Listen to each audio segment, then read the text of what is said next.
Shalom, Yashala, Shalom. First and foremost, I want to give all praise, honor, and glory to the Most High Yahweh. I do so in the name of His only begotten Son, Yahweh Shai. Double honors to the apostles and the elders of Yasharallah. Call Haloyim Yahweh, Bahashem Yahweh Shai, Bahashem Harakah, Kodash, for blessing our elders with the spirit of truth, so that we may know. Shout out to the Akim and the Akwa. It's keeping the faith and the works. Y'all keep at it. That's your brother Abaya coming at you with more precepts. It's the book of Isaiah, chapter 47 and verse 1. Come down and sit in the dust.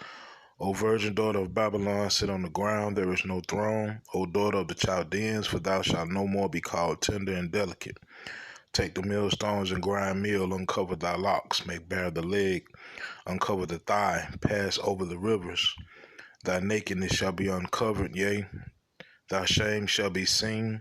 I will take vengeance, and I will not meet thee as a man. The surrounding nations are seeing Babylon for what it really is, and they speaking on it. Where in times past, you really didn't see that. The only time you saw that is when it was when the daughter of Babylon was finna go to war with whatever country, and the leader of that country spoke out against the daughter of Babylon. But it wasn't to the extent that's happening now. All right, so with that, I'm going to let this video play and I'll be back.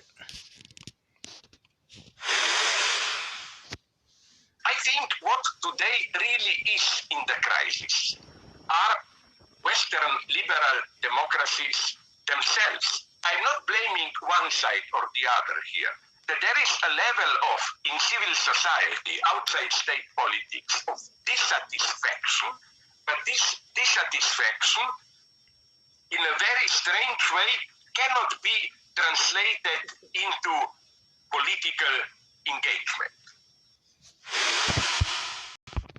So, basically, Bud is saying the West is losing its edge. The edge that it used to have back in the day, it don't have it anymore.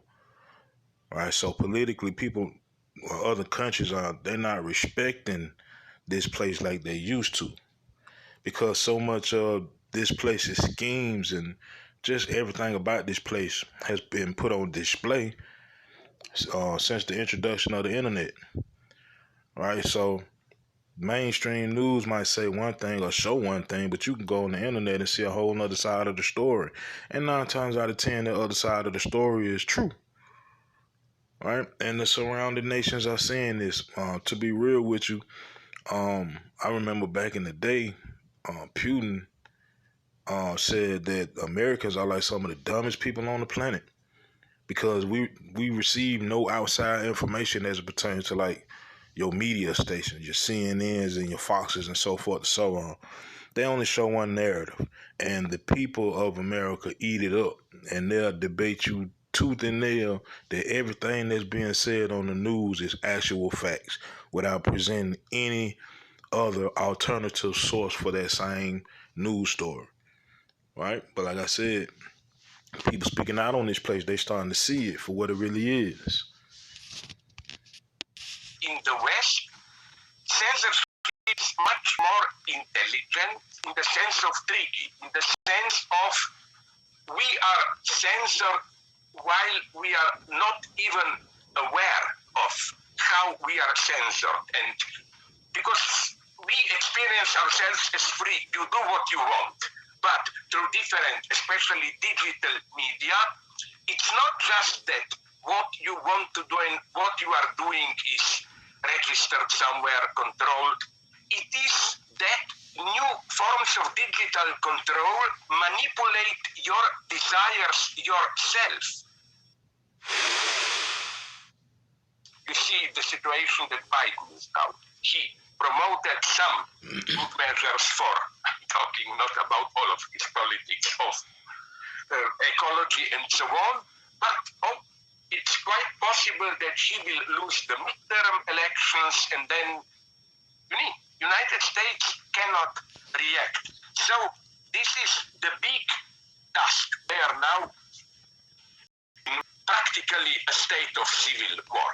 The country is split in such strong factions that you cannot have even a reasonable dialogue. And this Heard what he just said. The place so split and divided, you can't have a reasonable dialogue with a person because whatever mindset they have, they stuck on it, right?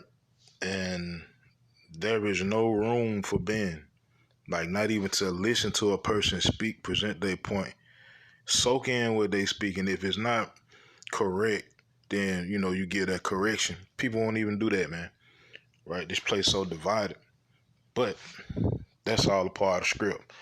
The book of 2 Ezra, chapter 15, and verse 14.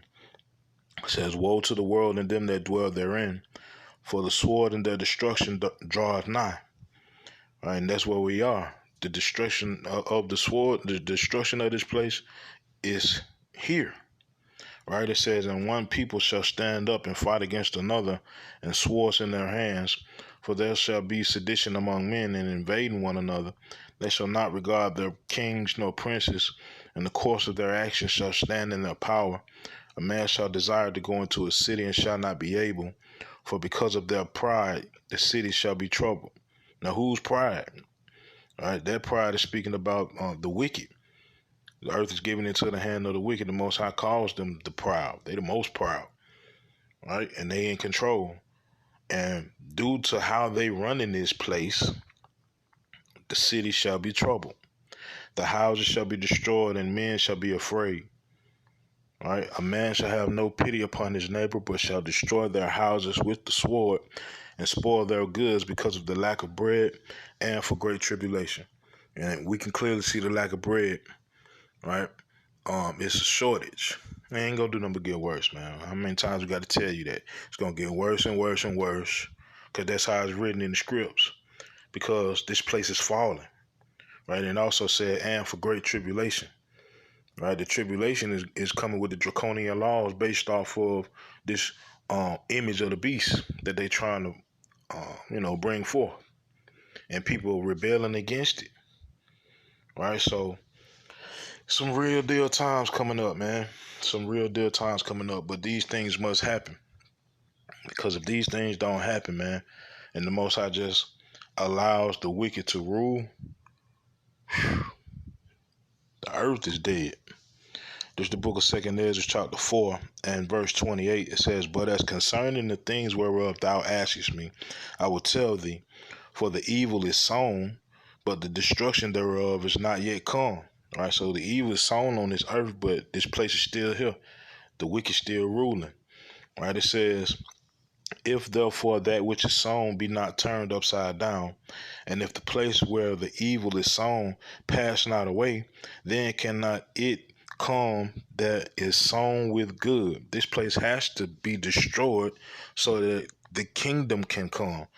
That's how it's written. Right? Ain't no coinciding, ain't no dying and going into heaven in the afterlife. That's your heaven. No. We in somebody's heaven right now. It's just not ours. But script says one day soon our heaven is gonna be on this earth, and we're gonna rule it forever and ever, even forever. Right? But first, this evil has to come to pass. Right? Verse 30, it says, "For the grain of evil seed hath been sown in the heart of Adam from the beginning, and how much ungodliness hath it brought up unto this time, and how much shall it yet bring forth unto the time of the threshing come." Right? The time of the threshing. That's the time that we coming up.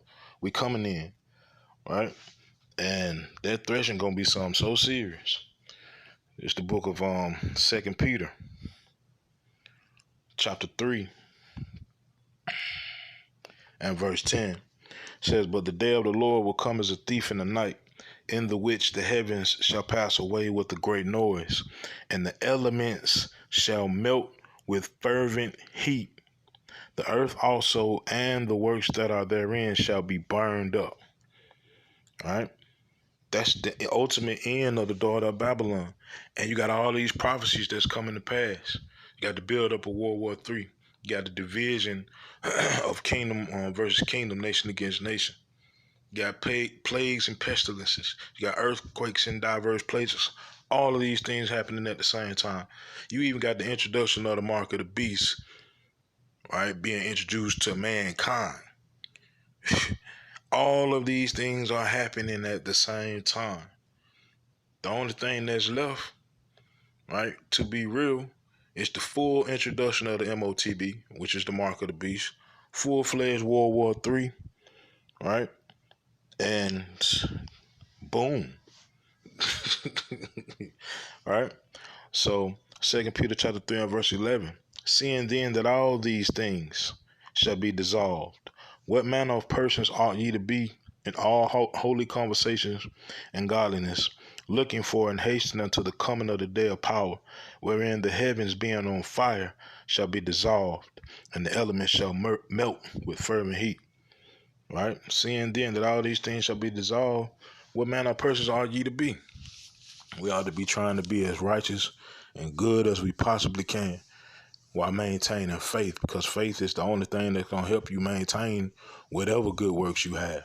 And it's the only thing that's going to justify whatever good works you have. Facts.